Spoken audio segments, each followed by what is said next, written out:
Hi hello నమస్తే welcome to mister D రుచులు. ఈ రోజు మా అమ్మ అయితే జిలేబీలతో చేపల పులుసు అయితే పెట్టింది. వీడియో పూర్తిగా అయితే చూడండి. కర్రీ అయితే సూపర్ గా వచ్చింది. ముందుగా దబర పెట్టుకుని టమాటాలు కరివేపాకు ఆవాలు అయితే వేసింది. అవి నూనెలో బాగా వేగే లోపల చింతపండు పులుసు అయితే కలిపేసింది. ఆ తర్వాత చేపలను కట్ చేసుకుని నీట్ గా కడుక్కుని అయితే వచ్చేసింది. ఆ తర్వాత ఆ చేపలను ఒక దబరలో వేసి పసుపు కారం వేసి బాగా అయితే కలిపేసింది.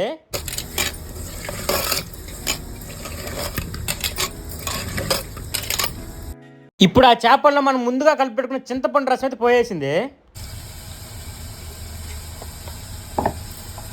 ఇప్పుడు ఆ చింతపండు రసం బాగా కలిసేలాగైతే తిప్పేసింది. కలుపుకున్న చేపల్ని పొయ్యి మీద పెట్టిన దబ్బర్లు అయితే పోసేసింది.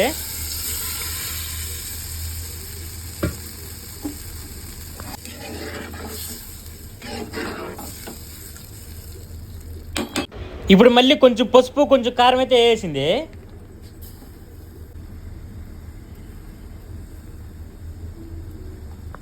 ఇప్పుడు దాంట్లోకి సరిపడ ఉప్పు అయితే వేసింది.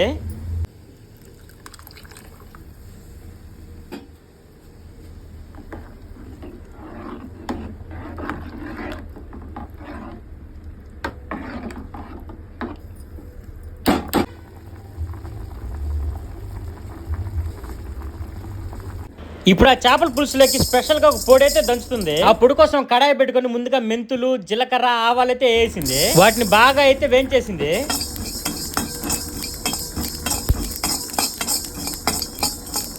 ఇప్పుడు ఆ వేయించుకున్న వాటిని ఒక రోకల్లో వేసి బాగా అయితే దంచేసింది.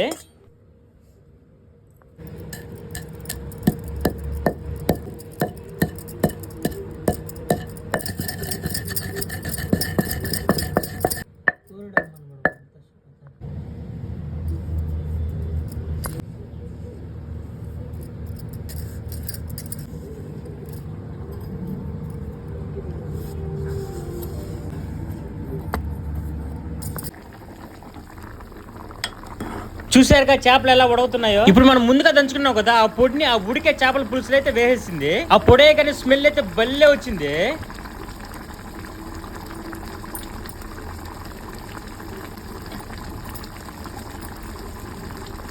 చేపల కర్రీ అయితే రెడీ అయిపోయింది. ఇప్పుడు ఆ ముక్కలు తినకుండా మెల్లగా అయితే అలా అలా అయితే తిప్పేసింది.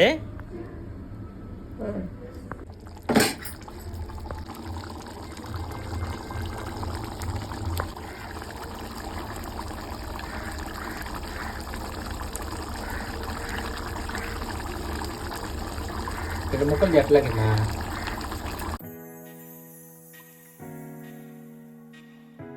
ఇప్పుడు మా నాన్నకి వేడివేడిగా అన్నం వేసి దాంట్లో 2 చేప ముక్కలు వేసి దాంట్లో పులుసు అయితే పోసేసింది.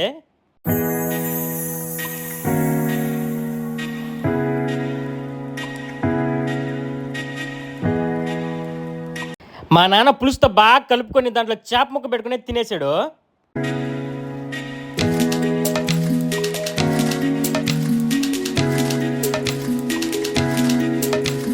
That's it today. రేపు ఇంకా మంచి వీడియోతో కలుద్దాం. బాయ్.